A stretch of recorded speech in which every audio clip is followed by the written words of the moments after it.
दिल्ली से सूरी साहब का फोन। कहिए सूरी साहब। आपके लिए बहुत मनहूस खबर है भुजाल साहब। क्यों, क्या हुआ? दीपक मल्होत्रा ने बोर्ड ऑफ डायरेक्टर्स के सामने ये प्रूव कर दिया है कि विनय सक्सेना निर्दोष है। आप लोगों के पेमेंट ऑर्डर्स कैंसिल कर दिए गए हैं और शादीलाल के बैंक अकाउंट्स फ्रीज कर देने के ऑर्डर्स निकल चुके हैं। दीपक मिस्टर विनय की रिहाई के ऑर्डर्स लेकर 2 बजे की फ्लाइट से बंबई जा रहा है। आपको इत्तला देना मैंने अपना फर्ज समझा। थैंक यू सूरी साहब, थैंक यू वेरी मच।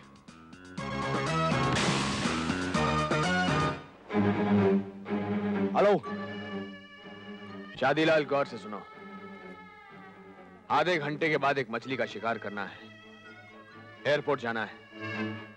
बंशी और चारा तैयार रखो और प्रेमानंद को भी इन्फॉर्म कर दो।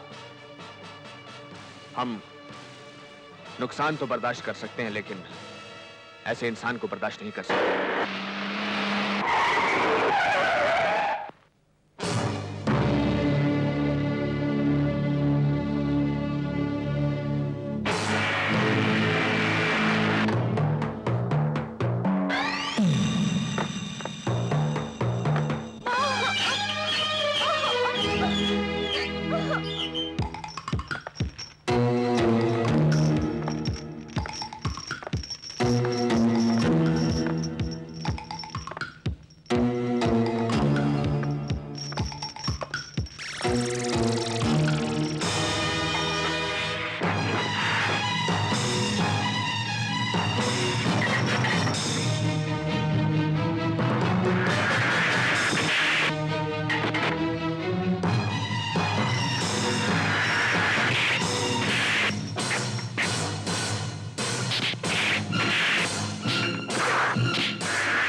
दीपक, दीपक, है दीपक।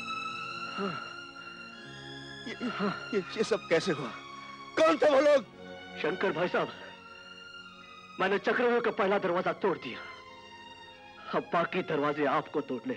चल चलो। नहीं नहीं, आप कुछ नहीं हो सकता शंकर भाई साहब। ऐसा ना कहो दीपक। आप कुछ नहीं हो सकता। मेरे पास सिर्फ चंद सांसें बची हैं। मैं ये पापा का रिलीज ऑर्डर ले आया हूं, ले आया। मैंने उनके सामने कसम खाई थी और उन्हें वादा किया था। मैंने अपना वादा पूरा किया, अपना वादा पूरा किया मैंने। अब एक वादा, एक वचन आप मुझसे कीजिए। कहो, कहो दीपक, जो कहना चाहते हो कहो, कहो। मेरे मरने के बाद मेरे मौत की खबर पूजा को मत दीजिएगा। वो मेरे जिस्म पर छोटा सा घाव भी बर्दाश्त नहीं कर सकती। मौत की खबर सुनेगी तो बेमौत मर जाएगी। दीपक, और मेरी मां को भी कुछ मत बताना। मेरी माँ को कुछ मत बताना। दीपक, कितना कितना बदनसीब बेटा हूं मैं। अपने मरने के बाद अपनी अंधी माँ को अपनी आंखें भी नहीं दे सकता। क्या देखेगी उन आंखों से? अपने जवान बेटे की लाश, अपने जवान विधवा बहू की सुनी मांग, उनका अनाथ बच्चा, वो ये सब नहीं दे सकेगी। आप मुझे वचन दीजिए कि मेरे मरने की खबर हम दोनों में से किसी को नहीं देंगे। किसी को आप नहीं।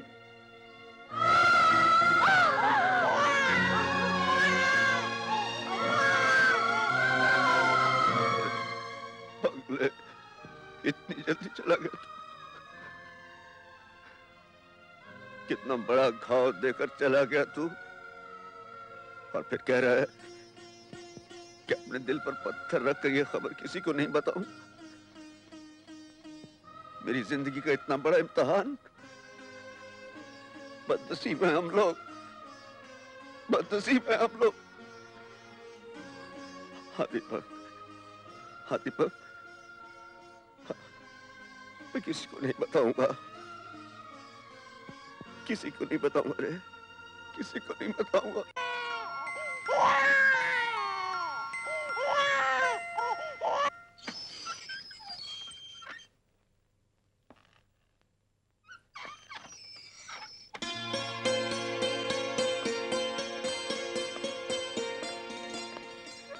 देखा शंकर, झूठ हार गया ना, सच्चाई की ही जीत हुई।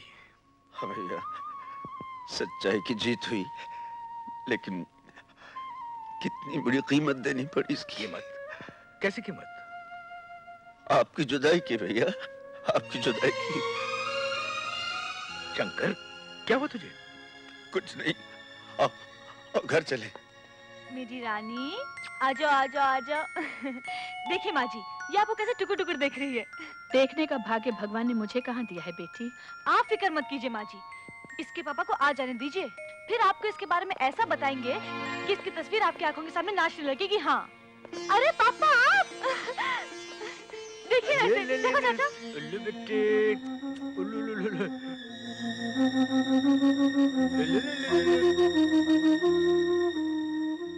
अच्छा चाचा बताओ, ये मेरे ऊपर गई है या? ना ये तेरे ऊपर गई है ना अपने बाप पर, ये तो मेरे लिए नई तकदीर बनकर आई है। यहाँ ये पैदा हुई, वहाँ मेरा केस सुलझ गया। क्यों शंकर, है ना तकदीर वाली? हाँ भैया, हाँ, ये बड़ी तकदीर वाली है। अरे शंकर, आजकल दीपक कहाँ है? वो वैसे तो मुझे बताने से मना किया था माँ, लेकिन अब मुझसे नहीं रहा जाता। वो दिल्ली गए हैं, लेकिन ये नहीं जानती किस काम से गए हैं। क्या तुझे मालूम है वो किस लिए दिल्ली गया है? वो भाभी, जब तक तेजिंदर का केस चल रहा है ना, नौकरी तो ज्वाइन कर नहीं सकता, इसलिए कुछ दिनों के लिए दिल्ली चला गया है। कुछ कह रहा था कि उसका कुछ दोस्त है वहां पर, अशोक गुप्ता, उसी के साथ कुछ बिजनेस का प्लान कर रहा है। कुछ बताया कब तक आएंगे चाचा? पता नहीं कब आएगा। क्या क्या मतलब? मतलब ये पूजा के बिजनेस का मामला है ना, थोड़ा वक्त लग ही सकता है। कभी कभी डर लगने लगता है। किस चीज का डर चाचा? यही सब के बड़ा आदमी होके हमें भूल ना जाए। नहीं चाचा, वैसे नहीं, ना ही तो किसी को भूल सकते हैं और ना ही किसी का साथ छोड़ सकते हैं। और फिर एक नया चमत्कार तो इस किस्मत वाली की वजह से हुआ है। जब से इसके पांव पड़े, इस घर की दुनिया ही बदल गई। हाँ? ये क्या चाचा, तुम रो रहे हो? नहीं नहीं पगली, इसकी तकदीर के बारे में सोचकर खुशी से आंखों में आंसू आ गए।